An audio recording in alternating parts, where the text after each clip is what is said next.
Imagine meeting someone for the first time and making a great first impression. Think you got this? Think again.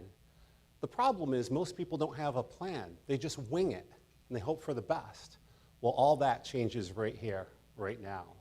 I'm going to share with you a system that I've developed so that you know exactly what to say, exactly what to do, and some secret psychological tactics that'll open doors for you professionally and personally. And it all starts right here. Now, I'm curious, by a raise of your hands, how many people mentally rehearse something? Now, when I say mentally rehearse something, I'm talking about before you do something, you actually visualize it in your mind and you play it through from beginning to end with a successful outcome. How many people do that? Raise your hands. Yeah, by the end of this program, every hand's going to be up. So what I want to share with you is mentally rehearsing something is one of the first things that we need to do before we have an interaction with somebody. Because what it does is it instills confidence. Confidence. When people meet you, they want to see a confident person.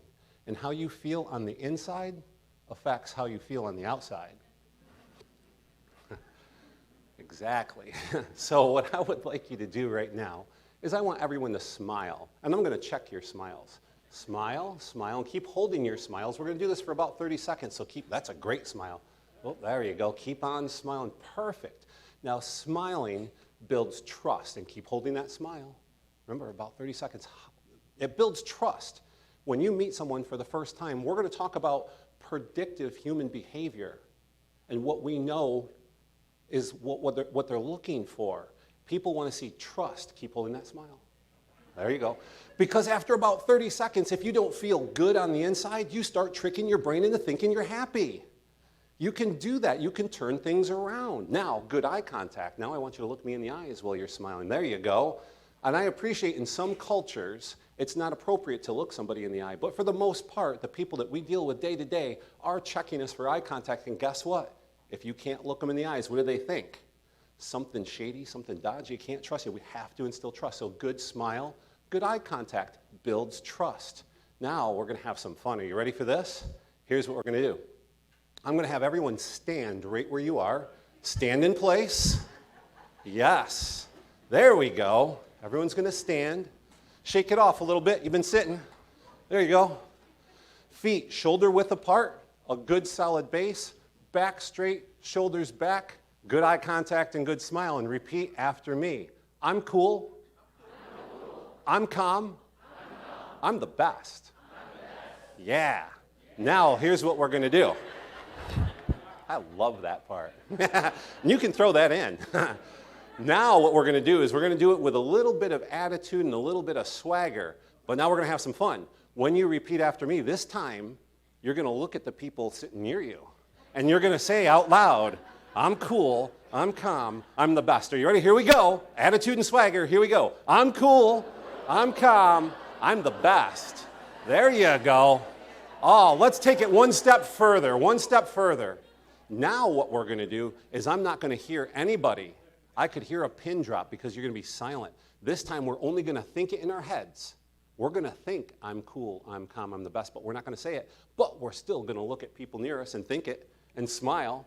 Are you ready? With a little attitude and swagger, think it and go. I'm cool, I'm calm, I'm the best.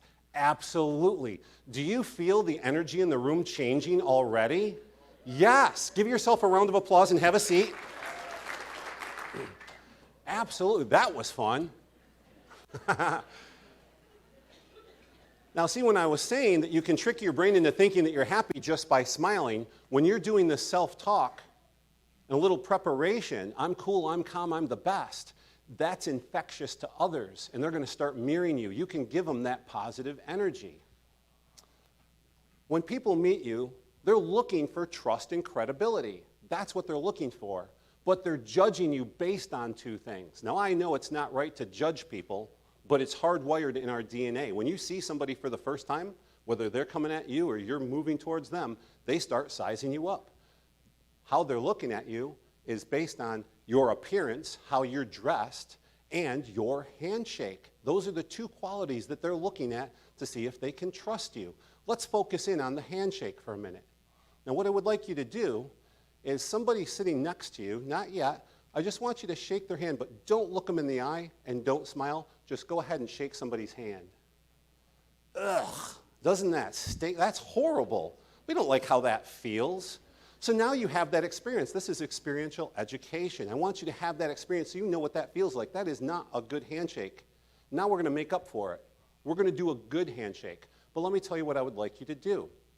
I would like you to have your hand in this position, not this position because this is a dominant position, and not this position because this is a submissive position. Just a good quality handshake. We want to go web to web and a nice firm grip. Now don't squeeze their hand because that doesn't build trust and credibility. They won't like you if you squeeze their hand hard. And for God's sakes, don't give them the limp fish. Ugh, they'll remember you, but not in a good way. So right now, what I would like you to do is good eye contact, good smile, good handshake, and then we'll focus back up here. Go ahead and do that. That feels a lot better. Now I want to point out one thing to you. You're all sitting. So if you're sitting next to somebody and you're shaking hands and you're both sitting, that's okay. But if someone approaches you and you're sitting, who has the power? They do. They're over the top of you. They're standing. So if someone approaches you to shake your hand and you're sitting, stand up. If you're both sitting, it's an equal playing ground. If they're over the top of you standing up, then you stand up and then you shake their hand. That's perfectly appropriate. Now I want to show you a few things that could possibly happen when you're shaking. You know what, before we do, let me talk about the history. Why should we even care about shaking hands? Where does this even come from? Let's go way back. It's thought that in Greece, way back in the times of BC, way before, the Greeks extended their open hand to show a sign of trust. I don't have a weapon, you can trust me. It's a sign of trust. Move forward to the Roman times. The Romans actually modified that because it was discovered people were hiding weapons. And they grabbed each other's forearm to check for weapons. The Greeks would actually shake forearms, if you will. In the medieval times, it's thought that the knights actually added the shake to the greeting to see if they could shake something loose. Are you hiding something? Is there a weapon? I'm checking. Then, more modern times in the United States, settling out west, it's my gun hand. I'm showing you I have an empty hand again, trust. So the why behind it is it's an opportunity to build trust. And we already know that people want to look for trust and credibility. So it's one more opportunity to build trust with someone. The smile, the eye contact, the handshake. Now the music's got to match the words. The music's got to match the words. So let's talk about what could happen when you shake somebody's hands. Here's a few things you might see. Somebody might go like this and give you a left hand. Sometimes I see that with people that are elderly. They may not have a good grip, carpal tunnel surgery, arthritis. It may hurt. So they're going to extend you a left hand. They're still giving you courtesy, but they don't want to use their right hand. That's fine. I'll shake someone's left hand, not a problem. You might also see somebody come over the top like this and shake your hand. That's a dominant position normally. Normally it's a dominant position when they get you one-handed over the top. Hey, how you doing? They got you, right? Well, we're not going to let that happen. So how do you counter that? What's the counter move to it? No, you don't try and twist their hand over and start thumb wrestling. That's awkward. Here's all you do. When someone comes over the top like this, you just give a quick touch anywhere from the top of the hand to the elbow like this. They come over the top, you go, nice to meet you. Done. Now I just went up to you. That's all it is. Let's say someone takes your move. They come in two-handed and get you, because some people do this. Now you just go to the shoulder. And you say, nice to meet you. A quick touch to the shoulder. Now you've maintained your personal power. That's all it is. You're maintaining your personal power when people shake your hands. So now what I would like to do is I would like to share a story with you. I'd like to share a story with you. I was working with a young lady, and she said, Matt, I have to give a presentation. I have to give a presentation. And when I get out in front of people, I get scared. It's scary talking in front of people, and I start to stutter. And when I start to stutter, my presentation goes bad. I feel horrible. So I taught her, I'm cool, I'm calm, I'm the best. She went out and did her presentation, and she came back to me afterwards, and she was glowing. She was glowing, so I knew she did well. I said, tell me what happened. And she said, well, before I went out there, I visualized going out and speaking to the crowd and having them smile and having a great presentation. And I said to myself, I'm cool, I'm calm, I'm beautiful. You see, she changed the words to suit herself. And that's okay. You don't have to use my exact words. Just use the concept. And she went out there and had a great presentation. She had a great presentation. So what I want to show you is one more tip while shaking hands, because I don't want you to underestimate the power of all these things put together. When you greet somebody, as I said, the music's got to match the words. So let me tell you the words that I say when I do this. This is the fun part. Are you ready for this? So when I go to meet somebody, I literally say something to this effect. Good evening, my name is Matt. Your friends call you? Bam, shake hands. Now let's break this down quickly. Let's break this down because a lot of psychology just happened in under 5 seconds. So I start with the time of day, either good morning, good afternoon, or good evening.